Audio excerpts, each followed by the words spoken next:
په پیښور اسلامیه کالج پوهنتون کې د افغانستان طالب علمانو لپاره د علامه محمد اقبال سکالرشپ د سوري لاندې د هایر ایجوکیشن پاکستان لخوا سخ کال سلويختونه زیات افغان طالب علمانو لوړې زده کړې ترلاسه کړې. په دې اړه د دوی په فراغت د افغان کونسلیټ او هایر ایجوکیشن پاکستان لخوا یو دستور را جوړ کړی شوی و، په کومه کې چې دوی ته د فراغت سند او ویاړ ورکړی شو. مننه کوله د پاکستان له ګورنمنت او د اسلامیه کالج له پرووس نه د ادارې هغه نفرونه چې موږ سره ډېره همکاري وکړله. موږ ته دا ونه کتل چې تاسو فورن سټوډنټ وئ، موږ ته د خپلو بچو په نظر کتل او مننه کوو له پاکستان نه چې موږ ته دغه علامه اقبال سکالرشپ د هر کال زر هغه کوي. نو دا کال هم 4,000 سکالرشپ اعلان کړي دي.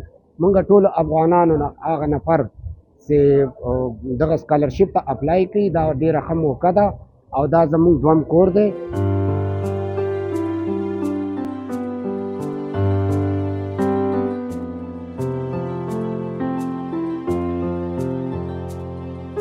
د علامه اقبال سکالرشپ کې چې راغلم نو په لومړي ځل دا سکالرشپونه چې افغان محصلینو ته ورکړل شو، دا پروسس داسې و چې آنلاین ثبت نام کړل، نوم لیکنه کېدله، بیا دا سکالرشپونه د دې امتحان موږ نه واخیستل شو په اسلام آباد کې کانټیننټل هوټل کې.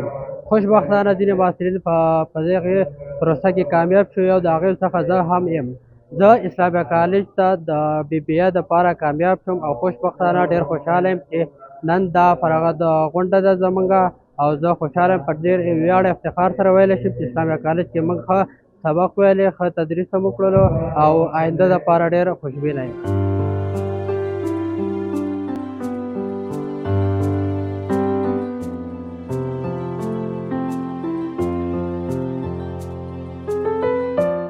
بسم الله الرحمن الرحیم. زما نوم خلیل الله صافی دی او د افغانستان کې د کونړ ولایت اوسیدونکی یم.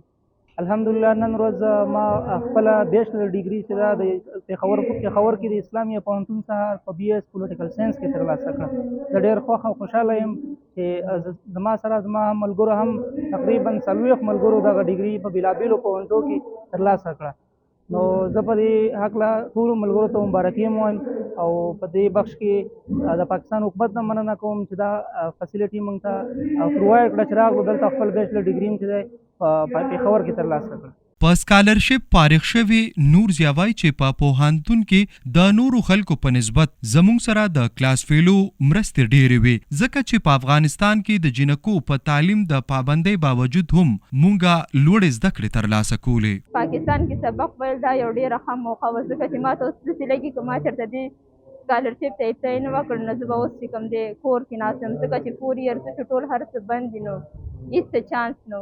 او اوس چې کوم دی نور جنکو ته دې د وجې موقع نشته دی چې سکالرشپ اناونسمنټ بند شوی دی چې حکومت راغلی دی نو بس هر څه بند شوي دي. جنکو دپاره داسې هېڅ موقع نشته چې پاکستان ته راشي. د افغان کونسلیټ چارواکي عبدالباري رحماني وایي چې افغانستان حکومت هڅه کوي چې طالب علمانو ته د لوړو زده کړو زمینه برابره کړي. عبدالباري 60